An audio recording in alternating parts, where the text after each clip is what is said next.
What's up, guys? We are back another week, another pod, joined by two lovely Sports Spheres members. We got the Mr. Co-host Aiden and new guest coming up the ranks. A couple weeks now, Dylan. How you guys doing? What are you doing? I'm doing good. I'm doing good myself. We got a quite the video for you guys today. I'm sure there'll be some controversy, some arguments about some different things, all in good fun. But unfortunately for some players, they won't be able to make this list. Obviously, Tyrese Halliburton pushed through so he could get to that 65 and is now there. But at what cost? But other guys like Kyrie, we were talking about before the pod that didn't quite get there. So we started this a little bit. I just want to bring it up just because we were having the conversation before. What's your guys' opinion on the 65 game rule and positionless? Both of those in one. I just want to hear you guys' opinions on it. Bones? Um, I've I've spoken on the 65 game rule before. I think it makes perfect sense for like the true awards, as in like MVP, DPOY, and stuff. Because if you're not playing 65 games, you're probably not deserving of being the most valuable player in the league.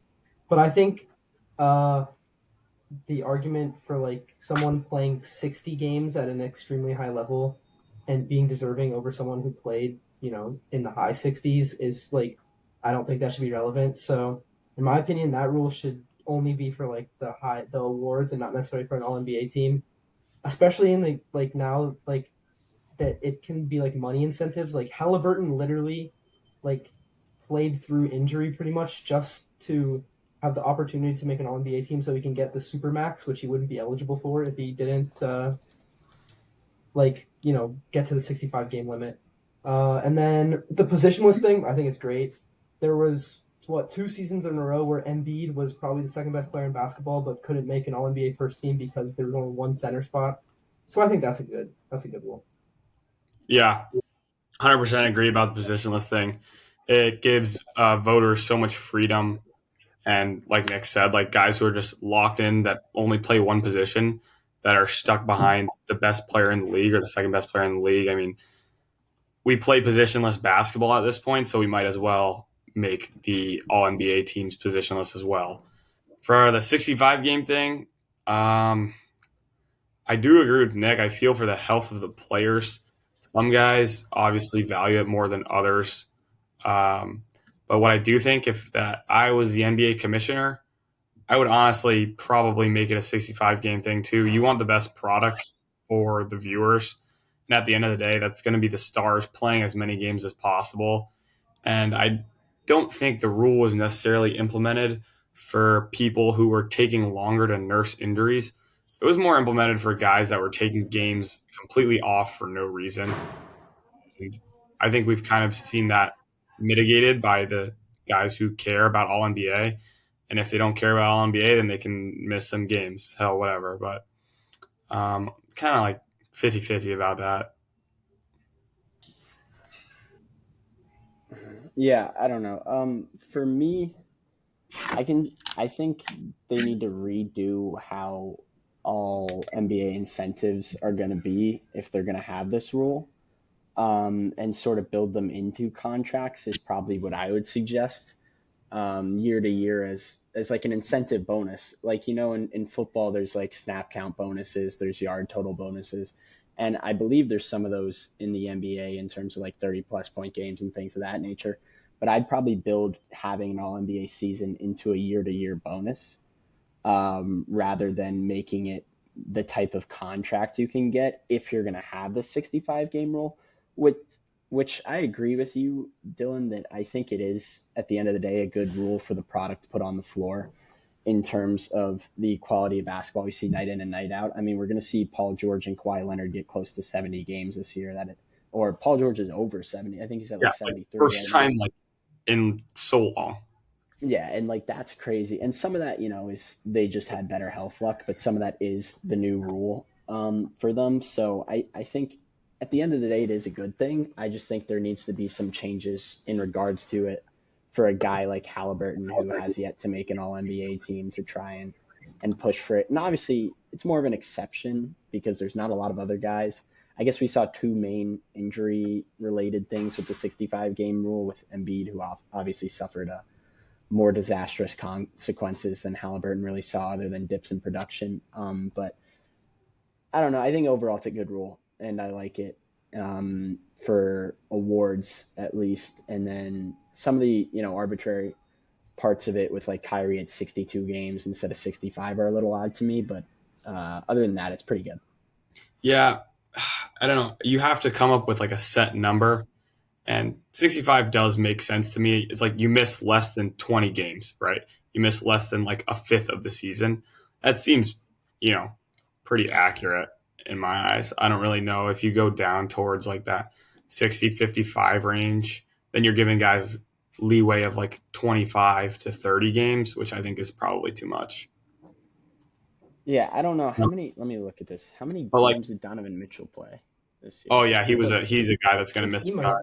Yeah, I think he might miss it. Well, I knew he missed the cut, but I was saying like he's a guy like Kyrie is like a maybe. He's a guy who, with the current amount of games he played, I feel like would probably be All NBA second or third, considering the He, impact yeah, and numbers he he had a had. really good season. So he's Um, probably the biggest, example of missing the 65 game rule. yeah, no, I think him and Embiid are the two that are obviously stand out. But like again, looking at like Paul George's career with the Clippers, his games played from his first season on were 48, 54, 31, 56, and then this year he's played 73. So it does show that there's two sides to every coin. Yeah, yeah, for sure. So do we want to? I forgot how we decided we were going to do this. We technically said we were going to come together as a group and pick awards. Yeah, So do we let's do want to our do group that? ballot first. Yeah. Okay. Um, Okay. do you guys want to like build up to MVP or go build down from MVP if that makes sense? Mm, probably build up to MVP. So Okay, we'll so we'll start at start with the 65. least. To me, that's clutch player of the year. I'm not gonna lie. I'm not even Oh, I gonna lie. forgot that was the other thing. I Oh, like. did you guys give a clutch player of the year or no? Well, I have a couple I could name, but I didn't really give one because, like I said when we were talking, or like somebody said when we were talking about it, most of the awards are pretty clear cut. So honestly, I just went off of already kind of knowing who I was going to pick for awards and did more number crunching, looking into all NBA stuff. So Yeah, same. player of the year, I know I heard on the numbers on the board pod, Demar is going crazy with his numbers for clutch player of the year, and then I saw a lot of LeBron stuff as well for it. But I don't know.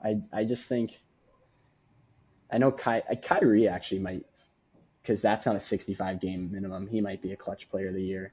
He has the big moments like the left-handed hook shot from the free throw line he hit, and then I also am pretty sure from the numbers, some of his numbers are up there at the best in terms of fourth quarter scoring and percentages. So he would probably be my pick because if you think about De'Aaron last year, he had the moments plus the numbers, and that's kind of where Kyrie's at, I think. Bone, did you do clutch player of the year? No, but I think I kind of have an idea of it because I've seen some like graphics on like fourth quarter scoring, blah blah blah, all that stuff. And as Flood said, if you're taking into a combination the moments and the actual production, I think Steph is going to be a finalist, and I think he very much deserves it. Um, in terms of moments, he had like that off the inbounds, the long three. I forget who that was against, but that was a buzzer beater winner. Yeah, I know who you're talking about. He's had some very good like clutch moments this year, I think, and I think his fourth quarter like scoring and clutch time scoring is also very much up there in the league. Yeah, I went more of the efficiency route, which actually happens to be the mainstream route this year, which is DeMar DeRozan. I think he's like top three in like volume, fourth quarter, like field goal percentage. And like he passes the eye test too. I mean, the Bulls offense is very stagnant and DeMar can really just basically create a mid-range jump shot for himself whenever he wants in the fourth quarter and hits it. But honestly, at the end of the day, this award is, I don't like it. I don't know about you guys, but I really just don't like the award. I don't think it's like I don't think it's a very definable award, and to me, it's just stupid. Yeah, I think as long as it's not taken too seriously, it's probably fine. Or Yeah, I think no, I don't think anyone is like striving to get Clutch Player of the Year anyway. Um, like I'm the good only with people Steph. pushing it was De'Aaron. In all honesty, like Kings fans were pushing like, oh, De'Aaron won Clutch Play of the Year. Like you'll Yeah, get somewhere, or like if DeMar wins it, Bulls fans will hold on to it, man, because that's not a lot what to do you hold on guys? to. Sorry, tangent. What direction do you guys think the Bulls or want the Bulls to go in? Blow it up. I mean, I don't I know. think you Like, have to. DeMar and Vucevic are two of their four best players, and they're both now. Uh, and then like Levine and Kobe White are both good players, but they're just not good enough to like ever build some championship core around. So I Yeah, think you have to trade. Maybe Kobe White you could keep because he's still like very young. He's still like 22, 23. But I think like you should probably trade Levine while he still has some serious value. dude, I don't even know what value he has. Sad. Yeah, Vooch has Levine, 2 years left on his contract. DeMar is expired this summer, so they might just let him walk. Detroit They, sh- Pistons, they they should got let the him money. walk. Oh, dude, I don't even know where I want to see DeMar. It's an interesting fit. Sixers? We cannot hear you, Nick. And hello, Yes, Yeah, we good. can hear you now. oh, We can hear you now. dude, my AirPods have been horrible lately. I do not want tomorrow in the Sixers, but that's a different argument. Yeah, I guess the Bulls kind of have to blow it up, which is it just sucks. They're just stuck in such mediocrity, dude. And you know, now they're gonna make the play in again and have a little bit of hope and just Yeah. be mid again. So, all right, clutch player of the year. What do you guys want to do? I don't really care. Curry's fine. He shoots. He has the moments in the He has efficiency. been a little bit down recently. That's true. Last month, But 1.5. I think the Warriors have won like 9 out of their last 10. Did you guys see that on Stamos? yeah, and then it was Yeah, also they're like hot. The Lakers had won 9 of their last 10, and then they've lost two straight or three straight. And it was like in the time winning 9 of their last 10, they jumped one seed. Dude, the West 6 through 10 is so fucked, dude. It's so fucked. I Yeah, like we're in the last week of the season and we literally have no clue who the matchups are going to be. I mean Zero. it's kind of the Actually, I same was way in looking the at East. just like schedules today, and it's so interesting. The Pelicans have 3 games left. Kings, Lakers, Warriors.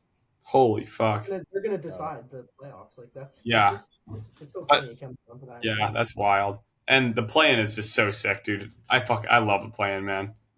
It makes everything so exciting.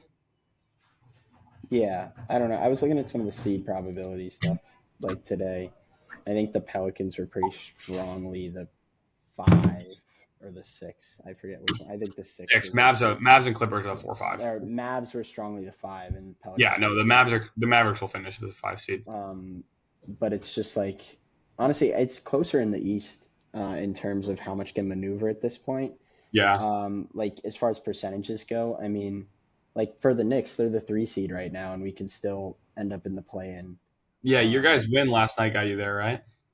yeah, I think we won and the Magic lost, so we ended up as the 3 seed, and we're a game behind the Bucks, but the Bucks play the Magic twice and they're the 3 and the 5. So it's like I'm just rooting for probably the Bucks to win both those games. And in all honesty, I want the Bucks to win both those games and we just stick at the 3. Like I do not want to be the 2. I don't want to have to play an Embiid Sixers. Yeah. And No. like the Heat have hurt like I'm not even crazy worried about the Heat. I really don't think they have the juice they did to make that sort of run. My problem is in the last 2 seasons, we've played the Heat and had 3 separate players get injured against them. So I'm like, are we even going to make it out of that series? Like Julius Randle's injury was against the Heat, and OG was out for a while against the Heat as well. And it's like it happened last year too. Like I don't want to play them. I'd rather play the Pacers. So I'd rather be the 6 or the 3 because then you avoid the Celtics in the second round, which is the team nobody wants to play, and you get the Pacers in the first round, which I think is the best matchup you can get probably. 100%. The best case scenario for any team in the East is to be the 3 seed. You want to play a young, mediocre coached, beat up Pacers team way more than you want to play a Nick Nurse coached Joel Embiid 80% healthy 76ers team.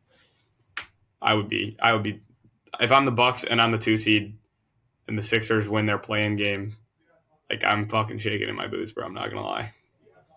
Bro. It is I do not just I do not want to see that, especially with Giannis uh, getting that calf regular season ending injury. yeah, that was weird. I was very nervous about that injury because it was just a walking up the court, fall Oh down my type gosh, thing. non-contact, dude, like freaky shit. Like, And yeah, and the first thing I open my Twitter feed, and the first thing that comes up is a massive photo of Giannis. I'm like, oh shit, like Giannis with a breaking news sign. Like this is not good. But it was just that he's out for the regular season, and sounds like he'll be back for the playoffs. I don't think they announced, but it sounds like he'll be back for yeah. one.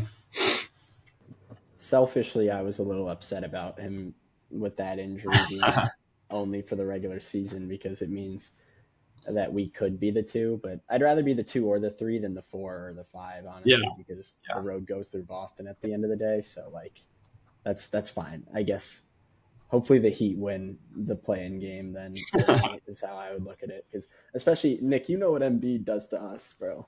Embiid destroys us. He's been a career just kill the Knicks type of guy, and I just don't want to see that.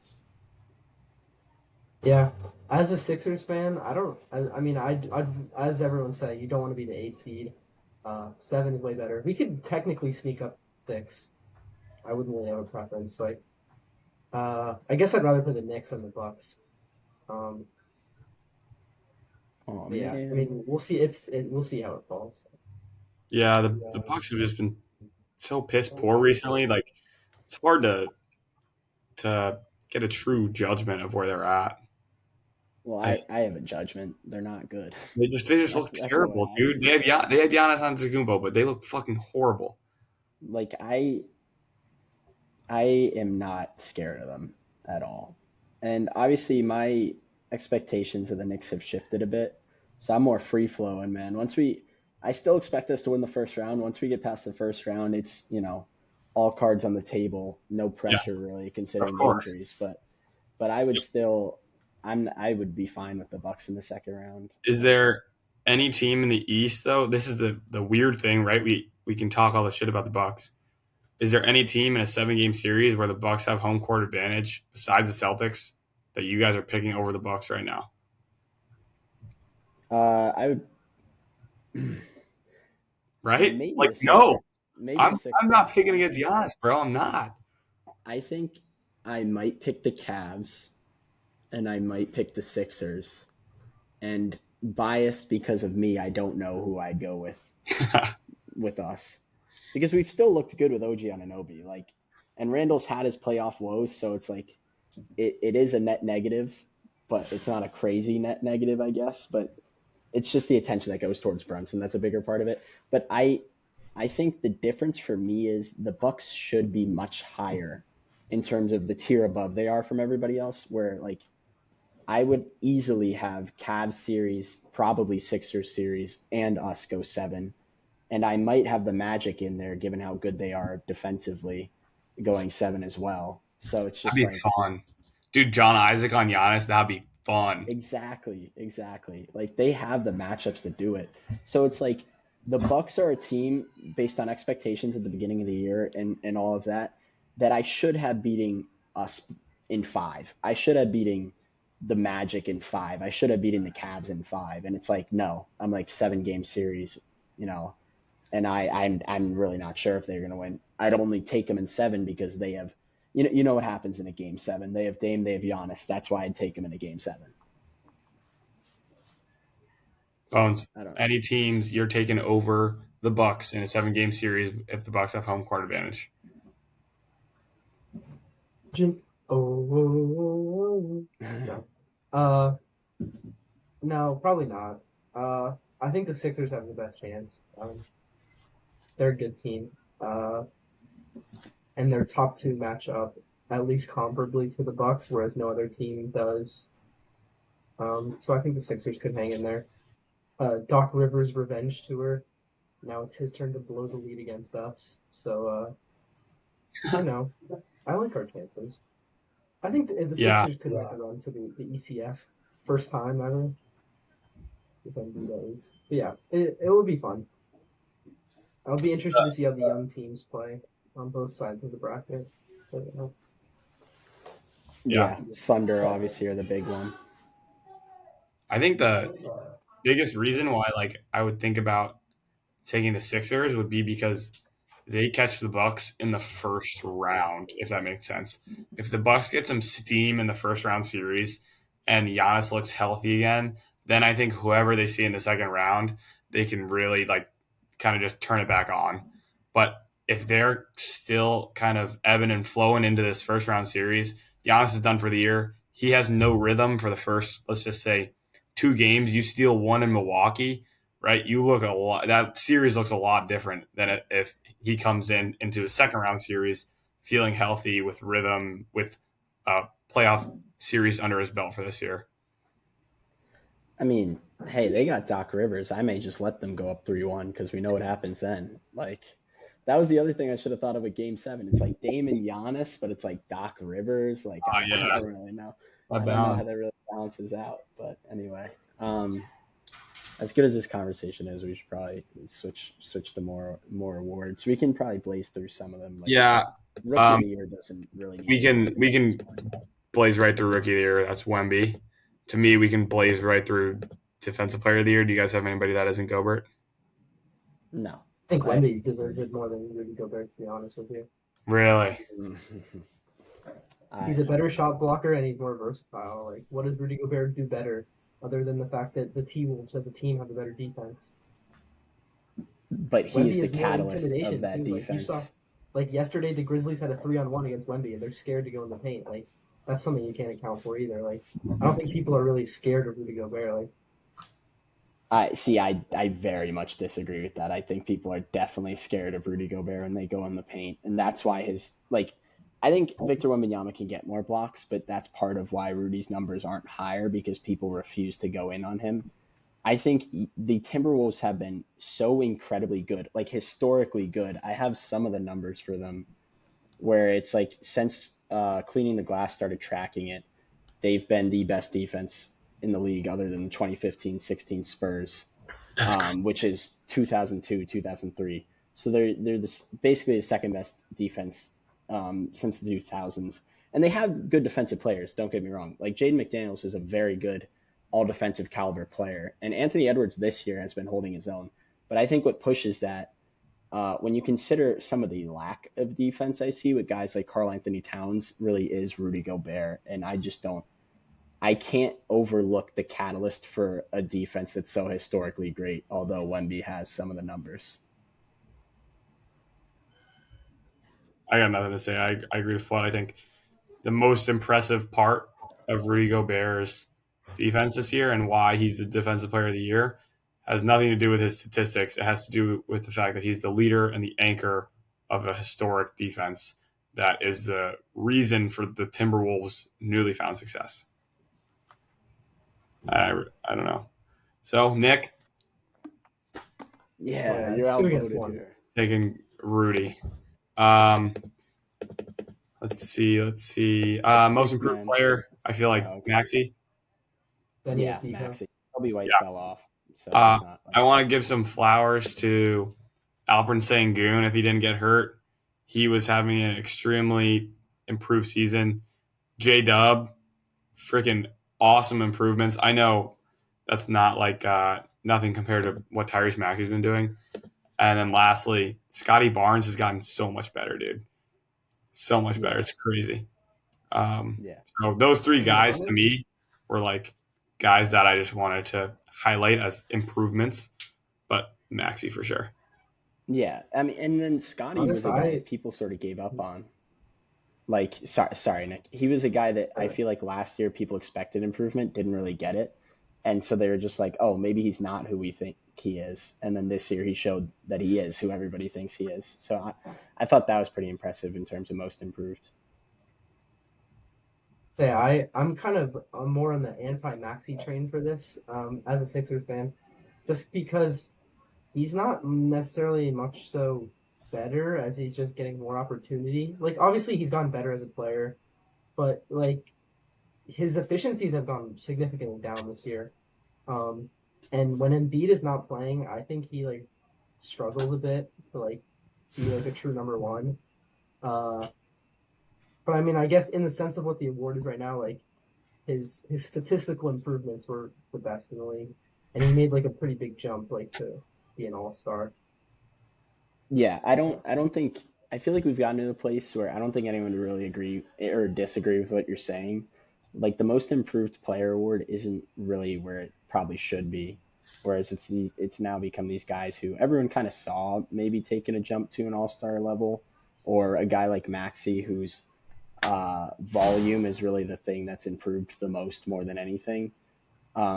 Whereas it should more so be maybe a guy like Scotty Barnes, who I feel has improved in a bunch of facets of his game, or a guy like Alperen Şengün, who, I mean, I guess in his sense, he was a guy that people expected to be better, or at least He just got hurt.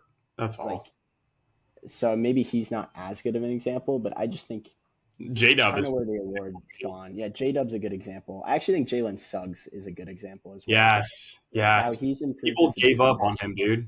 Yeah, I mean, That's he's crazy to say completely 'cause he's changed. young, but He's yeah. completely changed the identity of the Magic, along with Isaac being healthy, Paolo, putting it all on the defensive end. So he's another guy. I would just be, I would be good. I would be weary if not to mention. So Yeah. that's kind of where I'm at with that. Real quick, Flood. Is there any way to reject the 5 out of 5 from Prize Picks, or is it To like reject the five. why is LaMelo a DMP? Like that doesn't make sense to me. We can like I can email them about it, or Can we appeal it? I guess we can try. But I think the same thing happened with Levine, where he wasn't ruled as a DMP until they ruled him out for the season. So like LaMelo hadn't been playing for a while, but it wasn't a DMP until he got ruled out for the season. So I think legitimately, if he had still been ruled questionable up until like game 82 or whatever, then it would have counted. But I don't. 5 out of 5 is what, 10x? Yeah, it would still pay for a nice A nice dinner. It would just mean less excess. I would assume so. That sucks. Hey, it don't matter until Mr. P-Man steps up anyway. Who Yeah, I think after tonight, if he doesn't hit it, one more fade and I get to clash out on Fliff. So not true. bad. There are positives, Yeah, I've been putting money against. Bro, it's automatic, bro, when I wake up.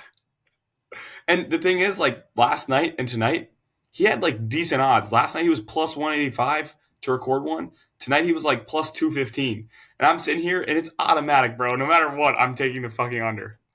Yeah, it's just it's insane. It's like I said, bro. He tries to be LeBron in the first half, and then he turns into Melo in the second. Bro, that was the most true thing I have ever seen, Flood. Like, it's literally just the worst versions of the two.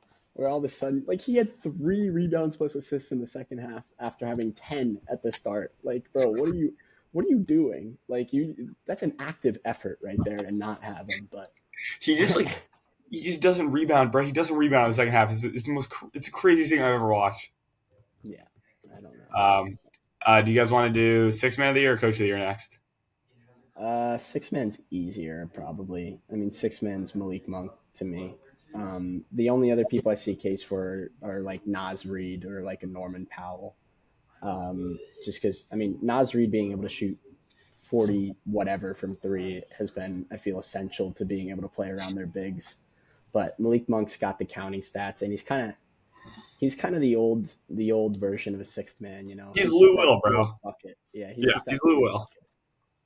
But anyway, we can move on to coach of the year because there's a little bit more controversy with that one. Yeah, real quick. Yeah, I guess you already mentioned Naz Reid. I had Naz Reid as mine. He's contributing to winning basketball, but at the end of the day, 6 man of the year, normally it doesn't really matter if he's contributing to winning basketball or not. But he has like a plus minus of 265 and a defensive rating of 107. So like he's doing really good things for the Timberwolves. I wouldn't be mad at it at all if he were to get it. Yeah. Because But I mean, Malik the Monk, versatility he brings is invaluable.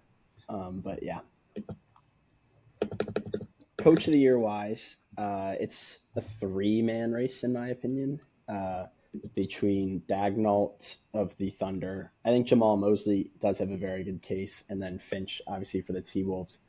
What I went in thinking for this one was Dagnall kind of had it easy. But and while I still probably would go Dagnall at the end of the day, I think there's a very good case for a guy like Finch when you consider, like I said earlier, how historically good the Timberwolves defense is and how they're currently tied for the number one seed.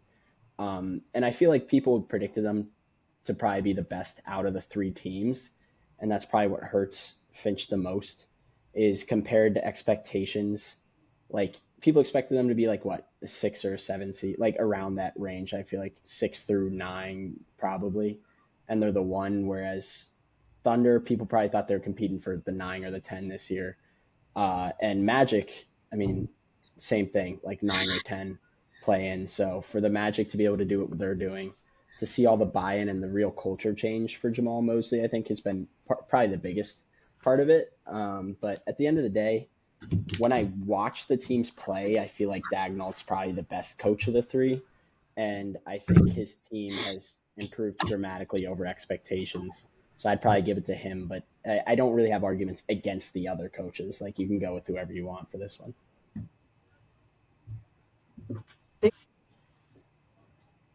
Depends on how the rest of the season falls. Uh, like for the standings wise, because like the Magic theoretically could get the 2 seed. Uh, and I think if they get that, they would be deserving because they probably have the lowest expectations of the three teams. And getting the 2 seed would be so impressive for a team that was not supposed to make the playoffs at all. Um, and then if like the T Wolves or the Thunder get the 1 seed in the West, which is very plausible for both of them, that would boost their that respective coach's case. I agree with what you're saying about Finch, where the T Wolves had like the best expectations, so I would probably rule him out. And then I think it's pretty close between Dagenham and Mosley, and really depends on like where the teams fall seeding wise. But based on like how it's looking right now, I'd probably give it to Dagenham. yeah, each coach has like a little bit of a unique case, and there's similarities in each one. Dagenham has this plethora of young talent similar to Mosley, and both of them have like seemingly maximized or like they're scratching a very good chunk of what these young players can do. To me, Finch, while he has a case, he has the most eye pop talent to me, right? He has names like Cat and Ant, Rudy Gobert that have already been proven to be successful NBA players that just, need to be utilized correctly. To me, the development and how fast the development of the young talent came for Dagenham was just ridiculously impressive. And then on the other side, I agree with you, Aiden. Mosley has influenced the culture. You're seeing young guys play defense, which is like crazy. Like everyone's bought in to play winning basketball. And I agree with you, Nick. If the Magic finish as the 2 seed, I don't know how I don't give it to Mosley because that team should not fucking be there. Like they really shouldn't. The Thunder, while you're seeing it play out, like you can see the framework for like, okay, wow, we really heavily underestimated this team, right? I don't think people thought Chet would be as good as he is. People didn't see the jump from J Dub coming, right? Shea obviously does what Shea does night in and night out. Like they have a little bit more talent in my eyes than the Magic. So the Magic maximizing what they have to me is because of Coach Mosley. So Yeah, for now, I'd say Dagenham, but if the Magic finishes a 2-man, I don't know how you don't give it to Mosley. yeah. And again, when you talk about sort of the framework of a winning basketball team, they did already have a 30 plus per game score coming in, and that is the framework for a winning basketball team in terms of the Thunder. And a lot of the preseason discussion around them was they can be good if Chet is able to play at the level that people think he's capable of. So like there was more of a sought after path for how they could be good, but obviously I think a big thing that also helps them versus the Magic is just how difficult their conferences have been this year. So like it's the Magic are fourth in the Eastern Conference, whereas the Thunder are third in the West. Like those are two Yeah. different things. I No, think we can all agree on that. you're right.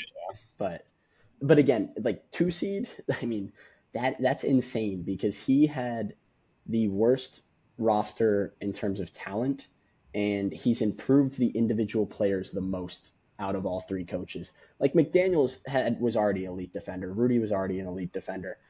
Naz Reid's probably the one we've seen the most improvement from in terms of the T Wolves, and like Shea was already an elite player.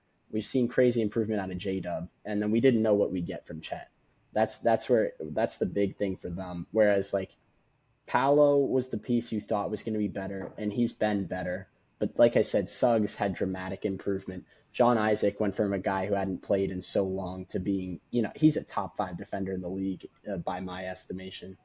And they had the most pieces that took a jump in my eyes, so I wouldn't be mad at that at all. But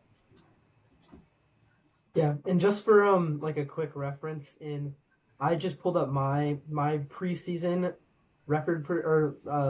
predictions for the NBA. I had the T Wolves as my 8, the Thunder as my 9, and then in the East the Magic as my 10. So they were all relatively close in expectations, but the T Wolves were the highest expectations and Magic the lowest, and which plays again, a pretty big role. that's 10th in the Eastern Conference. Like that's if you're predicting them in the West, they're probably like 13th or something like that.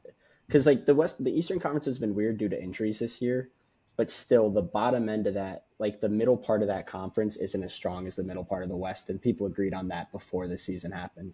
Like obviously you have a 76ers team that would be better with Embiid, and then you have like the Knicks who'd be better with Randall probably, but like outside of that, when you look at the I don't know, 5th to 10th best team and the 5th to 10th best team in the West. They're two different things, but we can probably switch it over to, I think, MVP now. MVP.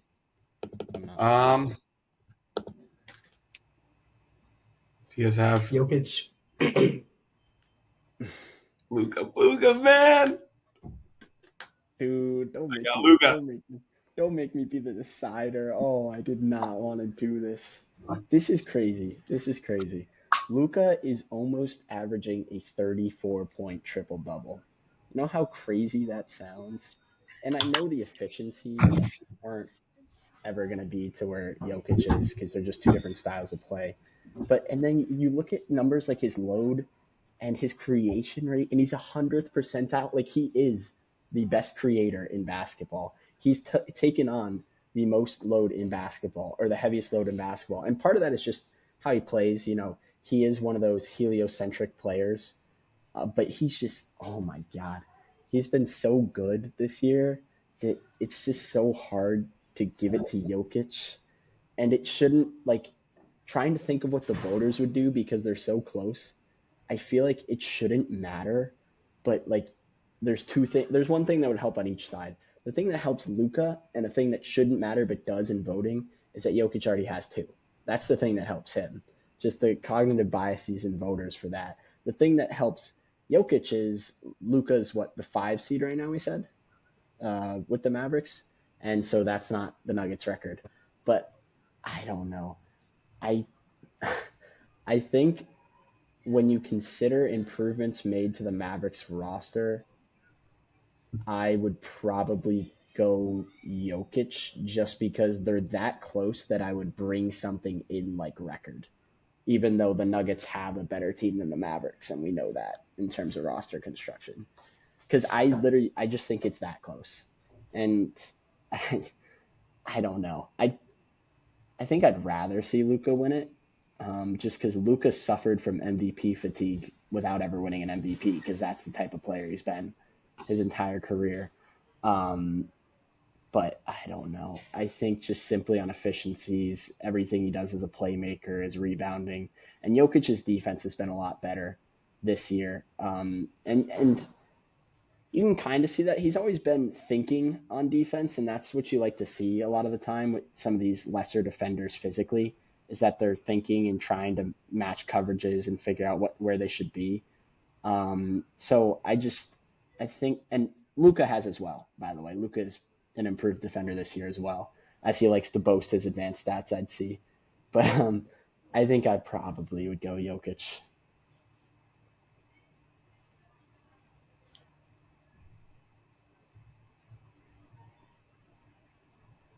I made Dylan incredibly upset, didn't I?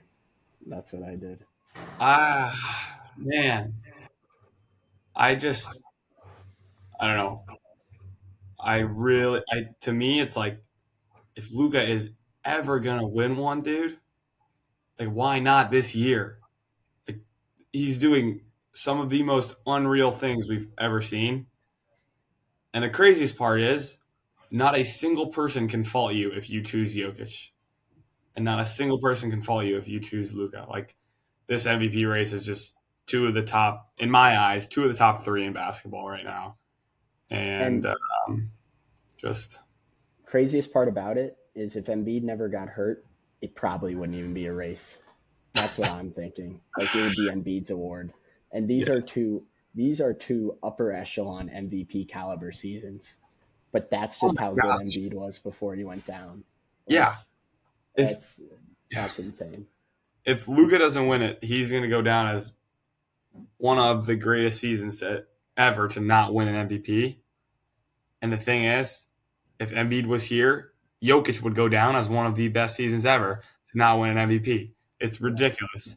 To me, the argument for Luka is you guys remember the Drew Lock celebration, right? One hand, two hand, Yeah. backpack. That's what Luka does every single fucking night, dude. I mean, he does everything for the Mavericks. He literally does everything. And I hate this argument, but it's so true. The Nuggets without Jokic are competitive. The Mavericks without Luka are horrible. Horrible. The Nuggets are competitive. They're not a top 4 seed, but they're competitive. Hmm. I think I the Mavericks are I've a bottom. seen I've seen some like on off box plus minus stuff, and like you see some like interesting stuff like Tatum, the Celtics with Tatum on and off. It's only like from plus 12 to plus 10 or something. Jokic, the Nuggets go from plus 10 to like -6. So they go from a top 3 team in the league to a below average NBA team. And the Mavs, Luka, they go from like +5 to -5. So it's just the Nuggets are better with Jokic, and then when you take both of them away, they're like relatively equal teams. And I think that's true if you just look at the supporting cast. Like the Mavs supporting cast is relatively similar to that of the Nuggets. Like you've got a great point guard, Murray and Kyrie. Most people probably say Kyrie's better as your second option, but then Aaron Gordon's good, MPJ's good.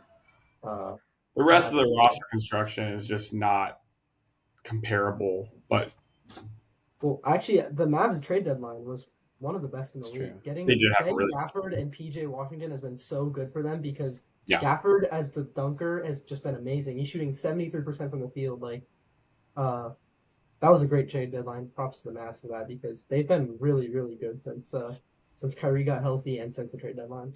Mm-hmm. Real quick before we get into All NBA. Oh, sorry, my hamstring's cramping. Holy fuck. Before we get into All NBA, if the standings shake out exactly as they are you guys taking the Clippers or the Mavericks in that series? Mavericks. Yeah. But Luka has some vendetta against the Clippers. I remember He that just series, bro. Dude, nuts. I mean, him and Kawhi too against the Mavs that one year. He literally, I remember one game he had like 40 points on like I want to say like 18 shots. Like Yeah. he's just such a robot in the playoffs. Like it's, I Also, think that will be, I mean, series of the first. Also, looping back real quick to the Nuggets Mavericks, I think this was brought to my attention a couple days ago. I actually think the biggest difference between the two is coaching. Like you talk about roster construction, how they're different. Jason Kidd is not like that good a coach. He just Yeah. isn't. And Michael Malone is a terrific coach. Yeah. And that was pre Jokic becoming the guy who he is. He's always been that. So I think that's the big fault for Luka. And then obviously that roster was only constructed for the last 30 games of the season or whatever it is. So it was a bit different in terms of what they had for the entire season and what they've done with their rosters. But yeah, that's probably where I'd go with that. I think that's probably what's going to hold the Mavericks back from really competing for a title this year, in my opinion, because I think they have the talent for it at this point in the season. I'm looking. Yeah, you're post break or in the last 30 games, the Mavericks are 23-7. Yeah. I mean, they haven't lost since, or I mean, their month of March was just ridiculous. And unfortunately, with a race this close, it comes down to that where the record is influenced by the roster construction not being there until that last 30 games. And you know that. But like I said, it's that close that it matters what the entire record has been. And in this case, even though I don't always love that. So that's probably what I'd say is my final